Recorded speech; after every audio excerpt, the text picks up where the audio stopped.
अयोध्या के राम मंदिर में कथित तौर पर करोड़ों रुपए की चोरी को लेकर एसआईटी की जांच तीसरे दिन भी जारी है। एसआईटी की टीम 3 दिन से अयोध्या में डेरा डाले हुए है। इस दौरान कई लोगों से पूछताछ, रिकॉर्ड, सीसीटीवी फुटेज सब कुछ खंगाले गए। ऐसे में सबसे बड़ा सवाल कि आखिर करोड़ों लोगों की आस्था के इतने बड़े केंद्र में कैसे करोड़ों की चोरी हो गई, किसने की और इसका जिम्मेदार आखिर है कौन। सारे सवालों का जवाब मिलेगा आपको इस वीडियो में। नमस्कार, मैं हूं आकांक्षा और आप देख रहे हैं न्यूज़ 18 का डिजिटल प्लेटफॉर्म। अयोध्या में जिस भव्य राम मंदिर के निर्माण के लिए राम भक्तों को 500 साल का लंबा इंतजार करना पड़ा, जिस प्रभु श्री राम के मंदिर के लिए सैकड़ों राम भक्तों ने बलिदान दिया, जिस राम मंदिर को बनवाने के लिए करोड़ों श्रद्धालुओं ने अपनी पूरी जमा पूंजी समर्पित कर दी और जिस राम मंदिर की प्राण प्रतिष्ठा के बाद भारत ही नहीं पूरी दुनिया के राम भक्तों ने बढ़ चढ़कर दान दिया, राम भक्तों के इसी दान पर डाका डाले जाने के आरोप लग रहे हैं। राम मंदिर से करोड़ों का चढ़ावा गायब होने का दावा किया जा रहा है और इसे सनातनियों की आस्था से बड़ा खिलवाड़ बताया जा रहा है। अयोध्या के राम मंदिर की दान पेटी से कथित चोरी को लेकर एसआईटी की जांच जारी है। आज तीसरे दिन एसआईटी की टीम राम मंदिर पहुंची। बीते 2 दिनों में 70 से ज्यादा लोगों से पूछताछ की जा चुकी है। सैकड़ों सीसीटीवी फुटेज खंगाले जा चुके हैं। बैंक रिकॉर्ड्स भी खंगाले जा रहे हैं। इसी बीच बीजेपी के पूर्व सांसद हैं बृजभूषण शरण सिंह, उन्होंने बेहद बड़ा बयान दिया है। उन्होंने कहा है कि अब ये मामला केवल ट्रस्ट तक ही सीमित नहीं है, बल्कि ये केंद्र और राज्य सरकार तक की बात है। इसके अलावा उन्होंने कहा है कि बिना आग के धुआं नहीं उठता। बृजभूषण शरण सिंह ने नृपेंद्र मिश्रा को बेगुनाह भी बताया है। सवाल ये कि सनातनियों की आस्था से जुड़ा है तो यूपी की योगी सरकार भी अब एक्शन में आ चुकी है। सीएम योगी आदित्यनाथ ने ठान लिया है कि प्रभु श्री राम के गुनाहगारों को बख्शा नहीं जाएगा। राम मंदिर से क्या क्या चुराया, कैसे चुराया, सीसीटीवी के सामने की पूरी कहानी सामने आएगी और जिसके लिए योगी सरकार ने बाकायदा एसआईटी का गठन किया। ये एसआईटी जांच कर रही है। अब तक 70 से ज्यादा लोगों से पूछताछ हो रही है। एक संदिग्ध से बंद कमरे में पूछताछ हुई। अन्य संदिग्धों के पास से लाखों रुपए कैश मिलने का दावा किया गया है। लेकिन जांच में जिन 6 संदिग्धों पर शिकंजा कसा जा रहा है, उनमें कुछ नाम ऐसे भी हैं जिनका खुलासा होने के बाद करोड़ों का चढ़ावा गायब होने पर बवाल मचाने वालों के सुर बदलने लगे हैं।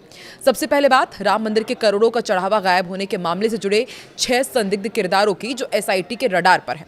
पहला किरदार टिन्नू यादव, आपने इनका नाम काफी सुना होगा। ये श्री राम जन्मभूमि तीर्थ क्षेत्र के महासचिव चंपत राय के सहयोगी हैं और यही राम मंदिर में आने वाले चढ़ावे को बैंक में जमा करने का काम करते थे।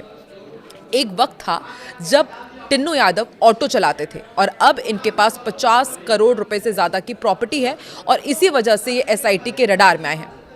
दूसरा किरदार है मनीष यादव का। ये टिन्नू यादव के भतीजे हैं। राम मंदिर में चढ़ावा गिनने वालों में ये शामिल है।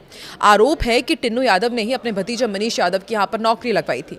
मनीष यादव की निशानदेही पर 36 लाख रुपए कैश मिलने का दावा किया जा रहा है। तीसरा किरदार है केडी तिवारी का। राम मंदिर में दान में मिली सोने चांदी की मूर्तियां और गहनों की देखरेख की जिम्मेदारी इनके पास थी। हाल ही में इन्होंने 1.5 करोड़ रुपए की लगभग जमीन खरीदी है। 5 करोड़ की संपत्ति जुटाने का इनके ऊपर आरोप लगा है। चौथा किरदार है राजेश पाठक। चढ़ावे में आए नोटों की गिनती करने वाले कर्मचारियों में ये शामिल है और पिछले 5 से 6 सालों में इनकी लाइफस्टाइल में अचानक बदलाव देखा गया और इसलिए ये भी शक के दायरे में है। पांचवा किरदार है लव कुश का। चढ़ावे में आए नोटों की गिनती करने वालों में ये शामिल है और घर से 10 लाख रुपए कैश बरामद हुए और उसके बाद अब ये भी एसआईटी की रडार में है। छठा किरदार है अनुकल्प मिश्रा का।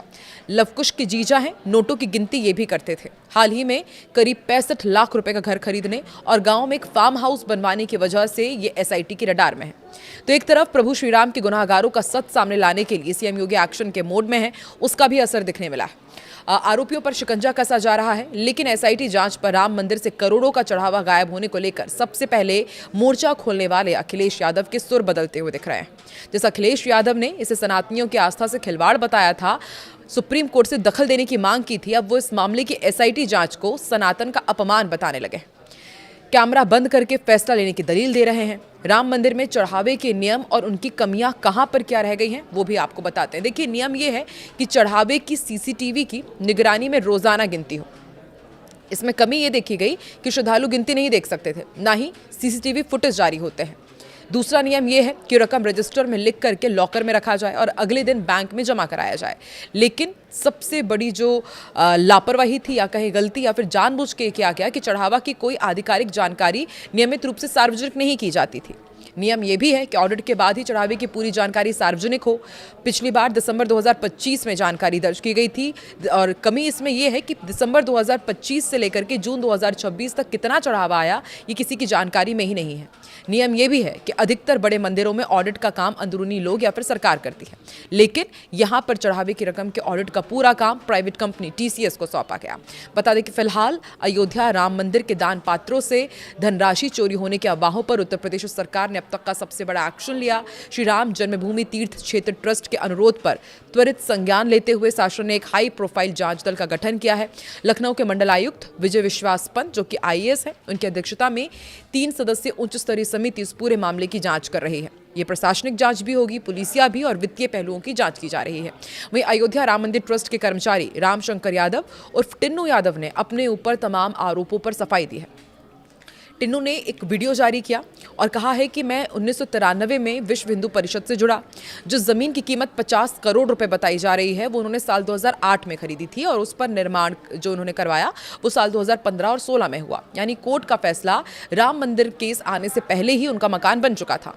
उन्होंने ये भी दलील दी कि वो ऑटो चलाकर कमाई करते हैं। मंदिर ट्रस्ट में सेवा करने के लिए हमको लगाया गया था। हम बस मंदिर परिसर में रहते थे और सेवा करते थे, जैसे कहाँ पंखा टंगवाना है, कहाँ साफ सफाई करानी है और कहाँ पानी दिखवाना है। जो लोग ये कह रहे हैं कि नोट गिनने वालों की तलाशी कैसे होती है, वहाँ कितने लोग हैं, उस बारे में मैं नहीं बता पाऊंगा क्योंकि उस विषय से मेरा कोई लेना देना नहीं है। अब देखना होगा कि किस तरीके से टिन्नू यादव अपने आप को एकदम निर्दोष करार दे रहे हैं, लेकिन करोड़ों लोगों की आस्था के केंद्र में जिस तरह चोरी हुई है, कब तक गुनाहगार सामने आते हैं और आगे ऐसी वारदात ना हो पाए, इसके लिए सरकार को क्या करना चाहिए और ऐसे गुनाहगारों को क्या सजा मिले, आप भी कमेंट सेक्शन पर अपनी प्रतिक्रिया जरूर दें।